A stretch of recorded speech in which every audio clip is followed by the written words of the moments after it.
যখন আমার এই এপিসোডটা আপনারা দেখেছেন তখন নির্বাচনের ফলাফল পাইয়া গেছেন মনে হয় সবাই। বিএনপি যা প্রেডিক্ট করেছিল তাই সম্ভবত পাইছে 200-র বেশি সিট, কোথায় যেন দেখলাম 208টা। বিএনপি সরকার গঠন করবে। আমাদের তো বিজয়ী দলকে মুক্ত কণ্ঠে অভিনন্দন জানানো উচিত, তাই না? কিন্তু জানাইতে পারতেছি না মুক্ত কণ্ঠে। অভিনন্দন জানাই, অভিনন্দন জানাবো, কিন্তু মুক্ত কণ্ঠে জানাইতে পারতেছি না, কারণ আজকে আপনারা জিতছেন কিন্তু ইতিহাস অন্যদিকে হাঁটতেছে। কিছু বিষয়ের কারণে এই ভোটের গায়ে এমন ভাবে কালি লেগে গেছে যেটা খুবই খারাপ একটা কাজ হয়েছে। খারাপ কাজটা কি সেটা আমরা আস্তে আস্তে আলাপ করব। এইটা দরকার ছিল না এইভাবে কারচুপি করার। ভোটটা সুষ্ঠু হয়েছে কিন্তু রেজাল্ট সুষ্ঠু হয় নাই। 10:30 পর্যন্ত রেজাল্ট আসতেছে মোটামুটি 2 জোট পাশাপাশি আগাইতেছে, 3-4টা সিটের গ্যাপ, কখনো এই জোট একবার আগে, কখনো আরেক জোট একবার আগে, তারপরে সব বন্ধ বেশ কিছুক্ষণ, ঘন্টা 2-1, তারপরে তত্তর করে বিএনপি আগে যেতেছে। আর জামাত জোট মনে হয় ঢাকার জ্যামে আটকেছে, আর নড়ে না, নড়ার চড়ার কোনো নাম নাই, ওইখানেই থাকলো। 40 থেকে বিএনপি 208 হইল। আচ্ছা বলেন তো, কখনো এইভাবে ডেটা ফাংশন করে? ভোটের সব তো ডেটা অঙ্ক, এটাকে এইভাবে ফাংশন করে? মানে এটা বিজ্ঞানের কথা, ব্রেনটের কথা আর কি, এডুকেশনের কথা। এগুলো তো র্যান্ডম নাম্বার। যেভাবে ভোটের রেজাল্ট ঘোষণা করা হয়েছে এর কোনো প্যাটার্ন মানে নাই। আপনি এই ডেটা যে কোনো ম্যাথমেটিক্যাল স্ট্যাটিস্টিক্যাল মডেলে ফেলেন, তারপরে দেখবেন এটা ম্যানিপুলেশন হয়েছে। একদম সেই অঙ্কে কষে এটা বুঝাই দেওয়া যাবে। আমি বুঝাই বলি একটা, ধরেন এটা 300 সিট, তাই না? 2 জোটের সাপোর্ট মোটামুটি কাছাকাছি। র্যান্ডম অর্ডারে সিট ডিক্লারেশনের যে ধারা একটার পর একটা আসতেছে, এইটা যদি আমি সাইমুলেশন করি, বারবার করে দেখি, ধরেন 1 লাখ বার করি, করে দেখবো যে কয়বার এরকম প্যাটার্ন আসে। প্যাটার্নটা কিরকম? যে 10:30 পর্যন্ত নেক টু নেক ফাইট চলতেছে, তারপরে টোটাল ফ্রিজ একদিকে, আর একদিকে ম্যাসিভ অ্যাক্সেলারেশন, দাম করে উঠে গেছে উপরে। এটা সম্ভাব্যতা কত? এটা সম্ভাব্যতা যদি 0-এর কাছাকাছি হয় তাইলে এটা কারচুপি। আমি অঙ্কটা করেছি, হ্যাঁ, অঙ্ক কলে, হ্যাঁ, আমাদের বাংলার মার্টিন লুথার কিং অঙ্ক ভয় পায়, তা আমি করেছি। যদিও আমি স্ট্যাটিস্টিশিয়ান না, তাইলে এইটা হওয়ার সম্ভাবনা 0। মানে 1,90,000 বিলিয়ন কোটি বার যদি আপনি এটা করেন তাহলে একবার আপনি এটার চান্স আছে। মানে বুঝেছেন তো? এডিটর সাহেব লিখে দেন 1,90,000 বিলিয়ন কোটি বার আপনি যদি এটা সাইমুলেট করেন, প্রায় অসীম সংখ্যায়, তাহলে একবার এটা হওয়ার সম্ভাবনা আছে। এই এই এই নির্বাচনে যেটা হয়েছে, কি রেকর্ড দেখেছেন? গিনেস বুকে ঠাঁই পাবে। বিএনপি দল হিসেবে এবং তাদের বুদ্ধিজীবীরা এইরকম আসন সংখ্যার কথা কিন্তু বলছে 200-র বেশি পাবে, বলছে না? বলছে জামাত এনসিপি 80টার মতো পাবে, তাই হয়েছে। আমার প্রশ্ন হইতেছে এত নিখুঁত প্রেডিকশন কেমনে করলো? তার মানে আগে থেকে সাজানো ছিল, তাই না? আচ্ছা, এই যে 208টা সিট যে পেলো, এইরকম আওয়াজ কি বিএনপি ছিল যে 208টা সিট পাবে? ইলেকশনে মাঠে ছিল, মঙ্গলটাটা ছিল। এই লেভেলে জিততে হইলে তো একটা ইস্যু লাগে রে ভাই, বড় ইস্যু লাগে, যে ইস্যুতে সারা দেশ র্যালি করবে। 2008 সালে ইস্যু ছিল বিএনপির দুর্নীতি, সেজন্য আওয়ামী লীগ জিতেছিল, এরকম জিতেছিল। 70-এর নির্বাচনে ছিল স্বায়ত্ত শাসন, এই জন্য মুজিব জিতেছিল। এবার কি ছিল? Family card. মানে মানুষ পাগল হইয়া ফ্যামিলি কার্ডের জন্য ফাইরা ভোট দিছে। আপনারা সবাই দেখেছেন যে মামুনুল হককে বিজয় ঘোষণা করছে সব কটা মিডিয়া, তারপরে ওই খবর সবাই মুছে দিছে। তারপরে দেখি ববি আজাদ জয়, এরকম তো অনেক আসন হয়েছে। এমনকি তারেক রহমানের আসন হয়েছে, 3,500-এর ব্যবধান ছিল, 17টা কেন্দ্র বাকি ছিল গোনা, তারেক রহমানকে বিজয়ী ঘোষণা করে দিছে। তারেক রহমানের প্রতিদ্বন্দ্বী লিখছে এটা, আমি স্ক্রিনশট নিয়ে রাখছি ওই সময়। খুলনাতে মিয়া গোলাম পারোয়ার কত ভোটে হারছে জানেন? 2,000 ভোটে মাত্র। শুধু জামাত 5,000-এর কম ভোটে হারছে। এরকম আসনের সংখ্যা কত জানেন? 53টা। মূলত এই 53টা আসনে কারচুপি করে হারানো হয়েছে জামাতকে। কেউ কেউ বলে এটা 70টা। জামাত তাইলে প্রকৃতপক্ষে আসনগুলোতে জিতছে, কিন্তু ডিপ স্টেট সংখ্যা কমায় কয়টা দিতেছে? 70টা না কয়টা যেন দিতেছে, খয়রাতি। এটা তো বিএনপির শক্তি না, এটা ডিপ স্টেট, আওয়ামী লীগ আর প্রশাসনের শক্তি। তার উপরে ভর করে তারেক রহমান দেশ চালাবে। কেমন চালাবে বুঝেন? আমাদের প্রতিপক্ষ তো বিএনপি না, আমাদের প্রতিপক্ষ BNP plus Awami League plus deep state plus India. প্রয়াত ডক্টর আলী আকবর খান অর্থনীতিবিদ ছিলেন, সাবেক আমলা এবং তত্ত্বাবধায়ক সরকারের উপদেষ্টাও ছিলেন সাবেক। ওনার একটা বই আছে, অবাক বাংলাদেশ, বিচিত্র ছলনাজালের রাজনীতি। ওইটা উনি লিখছেন যে কিভাবে নির্বাচনের ফল বদলায় দেওয়া হয়। উনি লিখেছেন কারচুপি হয় ভোট গণনার পর্যায়ে এবং ফলাফল ঘোষণার ঠিক আগের মুহূর্তে। বুঝেছ? একই জিনিস ঘটেছে না? অধিকাংশ ক্ষেত্রে দেখা যায় ভোট গ্রহণ শেষ হওয়ার পর যখন গণনা শুরু হয় তখন বিরোধী দলের পোলিং এজেন্টদের ভয়ভীতি দেখায় বা প্রশাসনের সহায়তায় কেন্দ্র থেকে বের করে দেওয়া হয়। দেওয়া হয়েছে না? বের করে কুমিল্লা 8 বরুড়ার একটি সমস্যা আমরা তুলে ধরেছি। সেখানে আজকে বিশেষভাবে ভোট শুরু হওয়ার কিছুক্ষণ পর থেকেই আমাদের 30টা সেন্টারের এজেন্ট থেকে তারা বের করে দেয়। রিটার্নিং অফিসারের পক্ষ থেকে দেই দিচ্ছে করে এবং পদক্ষেপ নিচ্ছি করে কথা বললেও কোনো পদক্ষেপ তিনি কার্যকর করতে পারেন নাই। এখন পটুয়াখালী মির্জাগঞ্জ এরকম সমস্যা আছে।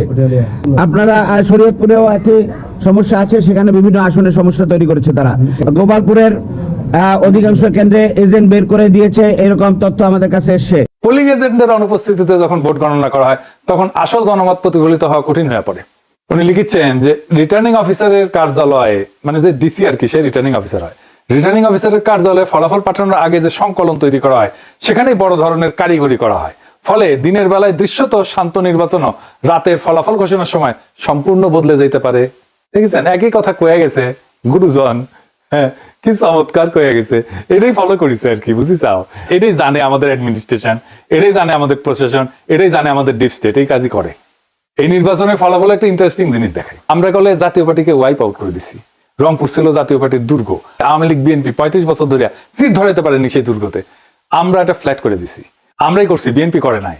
রংপুরে বিএনপি আওয়ামী লীগ কিচ্ছু করতে পারে নাই। সেখানে যে এনসিপি জামাত তাদের হারাই দিল, সেই এনসিপি জামাত দুর্বল না যে সারা দেশে হারিয়ে গেল। এই চিত্রটা, রংপুরের চিত্রই সারা দেশে হওয়ার কথা ছিল, হইল না, ডিপ স্টেট হইতে দিল না। এটা আসলে করার দরকার ছিল না, এই আকামটা করার দরকার ছিল না। ভোট খুবই সেন্সিটিভ জিনিস। মুজিব 1973 এই কিসিমের একটা নির্বাচন করে গাড্ডায় পড়েছিল। হাসিনা নির্বাচন না দিয়া এরকম কিসিমের নির্বাচন করে গাড্ডায় পড়েছিল। কাশ্মীর একটা নির্বাচনের ফল মানে নাই, এই জন্য অগ্নিগর্ভ হয়ে আছে কাশ্মীর না কতদিন থেকে। কি অবস্থা এখানে, এখনো শান্ত হয় নাই। আবারও বাংলাদেশে এই কাজ করা লাগলো, এ তো লজ্জা হয়ে থাকবে, শুধু লজ্জা না, একটা বিপদ হয়ে থাকবে। এই কালি গা থেকে যাবে না বিএনপির। এবং যারা ইঞ্জিনিয়ারিং করছে, যারা, তাদের এটা কাফারা দিতে হবে। দিতে হবে এই জন্যে যে জামাত এনসিপি তো কম ভোট পায় নাই। হিসাব করে দেখেন পার্সেন্টেজে, এই লোকগুলোর উপেক্ষা করবেন কিভাবে? আপনি জিতলে অসুবিধা নাই, যেতেন, ভোট নিয়ে যেতেন, যতগুলো সিট জনগণ দেয় সে কয়টা নিয়ে খুশি থাকেন না। আপনার অ্যাবসলিউট মেজরিটি লাগবে। লিসে হাউস যেতেই লিসে। উইনস্টন চার্চিল দ্বিতীয় বিশ্বযুদ্ধের সময় বিশাল বড় নেতা ছিল, তার প্যারালাল কেউ ছিল না। ব্রিটিশ মিডিয়ার সে একজন প্রিয় পাত্র ছিল আর কি। সেখানে যাইতো, সব জায়গায় মিডিয়া তাকে ছুটে যেত, মারাত্মক হাইপ তার। যেখানে যায় বিশাল সভা করে, তার মতো প্রোফাইল কারো নাই। সে দ্বিতীয় বিশ্বযুদ্ধের বিজয় নেতা। সে যুদ্ধ শেষ হওয়ার পর এই নির্বাচন দেওয়া হয়েছে, গোহারা হারছে লেবার পার্টির কাছে। তাকে নিয়ে হওয়া হাইপ কই ভ্যানিশ হইল। আবার কিন্তু সে ঠিকই 5 বছর পরে নির্বাচনে জিতেছে। পাবলিকের মনে এরকম। চার্চিল যদি একটা বিশ্বযুদ্ধ জেতার পরে হারতে পারে, সেই তুলনায় আমরা কিছুই না, হারিছি। আমরা তো স্বীকার করি হারিছি, আমরা বিরোধী দল, অপোজিশন, কিন্তু আমরা রেসপন্সিবল অপোজিশন হইতে চাই। সামনের বার জিততে হবে। এই নির্বাচনের বিষয়ে যা যা আইনি ব্যবস্থা নেওয়া উচিত সেটা নিতে হবে, রেকর্ড রাখা জরুরি, সব ডকুমেন্টেশন রাখতে হবে, ভিডিও ডকুমেন্টারি কইরা। পোলিং অফিসার, প্রিজাইডিং অফিসার যারা ছিল তাদের নাম টাম রাখতে হবে, নির্বাচন কমিশনে কারা কারা দায়িত্ব ছিলেন সবকিছু সহ। প্রত্যেকটা কেন্দ্রে ভোটের ফলের কপি রাখতে হবে, স্বাক্ষর করা কপি। এই নির্বাচনে যা যা অনিয়ম হয়েছে সেটা ভিডিও ডকুমেন্টারি, ক্লিপ, অডিও সব আর্কাইভ করে রাখতে হবে। যে সমস্ত প্রার্থীকে হারায় দেওয়া হয়েছে তাদের পোলিং এজেন্টদের, কর্মীদের সাক্ষাৎকার ডকুমেন্ট করা উচিত। তারপর নির্বাচনের ক্যাম্পেইন করার সময় নারীদের উপরে যে হামলা করছে বিএনপি, সেগুলো ডকুমেন্টেশন থাকা উচিত। এই নির্বাচনে আমরা যে হাইপ তুলছিলাম সেটা তুলনাহীন। সেই জন্য সবাইকে আন্তরিক ধন্যবাদ। অসম্ভব কাজ করছেন আপনারা, কিন্তু সেটাকে ব্যালটে নিয়ে যাওয়ার জন্য যে আরো কিছু করণীয় ছিল সেটা আমরা ঠিক মতো করতে পারি না। এটা স্বীকার করা ভালো, বা করতে পারি নাই। ভোট কেন্দ্রগুলোতে পর্যাপ্ত কর্মী দেওয়া যায় নাই। বেশ কিছু আসনে বিদ্রোহী প্রার্থী ছিল, এটা আমাদের জন্য সমস্যা করছে। কোনো মিডিয়া নাই আমাদের সাথে, কেউ আমাদের কথা বলে না, লিখে না। ইলেকশন ক্যাম্পেইনে ইন্ডিয়া ইস্যু যেভাবে আসা দরকার ছিল সেভাবে আসে নাই। আমি জানি না কেন ওনারা আনেন না। ইন্ডিয়ারে অখুশি করবেন কিনা, ইন্ডিয়া যদি অখুশি হয়ে যায় সেটা ভেবে যদি না বলে থাকেন তাহলে তাদের বিপদ। নারীদের একটা রিজার্ভেশন ছিল, এটা কাটে নাই। নারী ইস্যুতে একটা স্পষ্ট লিখিত অবস্থান নেওয়া উচিত ছিল, সেটা না হয় নাই। আর ঐক্যটা ঠিক মতো ক্রিস্টালাইজ হইতে পারে নাই, মানে একদম শেষ মুহূর্তে হয়েছে ঐক্য। আর প্রশাসন তো পুরাই বিএনপির অনুগত, তার আজ্ঞাবহ হয়ে গেছিল। এরকম একটা অবস্থায় জিতে আসা খুবই ডিফিকাল্ট। তারপরে ক্যাম্পেইনটাকে আমরা এমন একটা জায়গায় পৌঁছায় নিয়েছিলাম যেখান থেকে মনে হয়েছে যে আমরা জিতে যাব। এবং আমাদের তো খুবই ভালো রেজাল্ট করার কথা ছিল। বিএনপিকে জিতলে খুব মার্জিনালি জিততে হতো। এখন কি করা উচিত জামাত এনসিপির?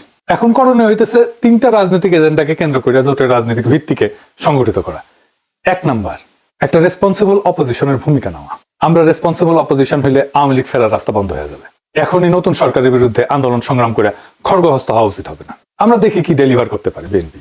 এই সরকার চালানো বিএনপির জন্য হানিমুন পিরিয়ড হবে না, অত্যন্ত জটিল হবে সরকার চালানো। আর যা যা প্রতিশ্রুতি দিছে সেগুলো ডেলিভার করতে ওদের ঘাম ছুটে যাবে।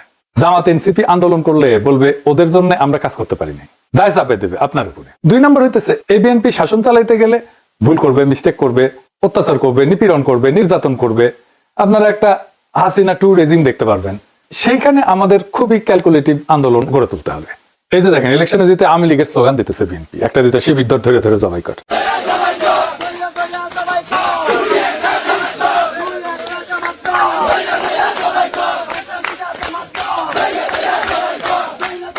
বিজয়ের উল্লাস চলতেছে দুবাই স্কুল। শুধু তাই না, আজকে শিবির নেতাদের বাসায় হামলা করতেছে।